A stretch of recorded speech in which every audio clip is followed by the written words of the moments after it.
Hi,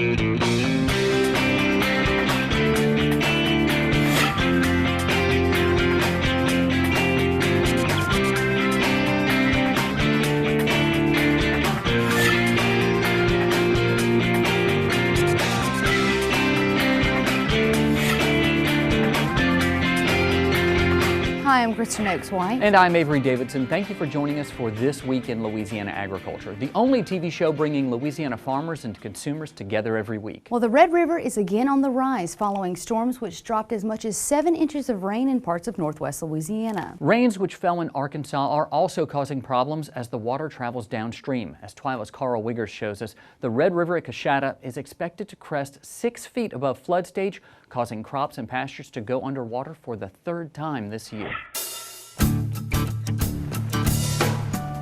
A few miles north of Coushatta, Blake McCartney looks out over his field that is almost completely underwater. And now that the river's back in it again. McCartney has nearly 100 acres here that he needs to plant, but he can't do that when it looks like this. Unfortunately for Blake, there's more water on the way. As the red is coming up, it's pushing in.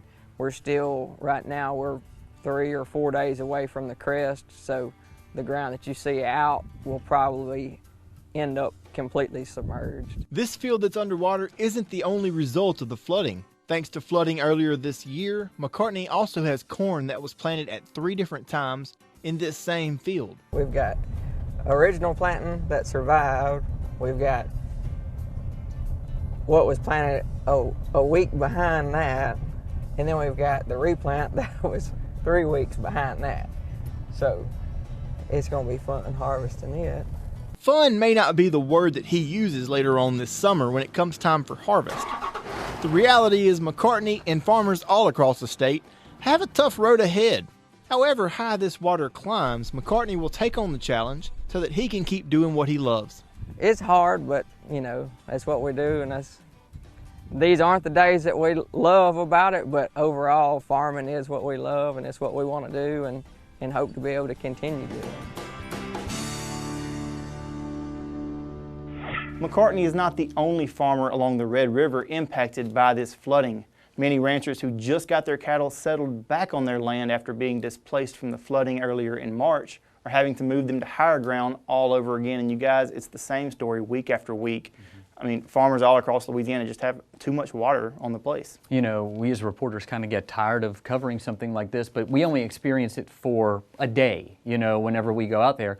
You know, for your dad, Scott, for you, Kristen, and your husband, Landon, this is your livelihood. This is your life. This is water on the field in Monterey. I know every week when we do stories on this, we talk about, you know, in Neil's bottom line, it's kind of almost like a gut-sinking feeling because it's hitting home for us because this is, you know, this is our livelihood, and it does make for good news the first few weeks because it's exciting, it's something different. Landon always says that weathermen love for it to get bad because it makes for good news, but it's really scary when you think about when are we going to be able to get these beans in the ground, for us at least. I mean, for me, every time I call home, I talk to Dad, you know, check on the family, it's always got some kind of a weather report somewhere in there, and right now it's just water every week. Well, we'll just keep praying for some better weather. Thank you very much, Karl Wiggers.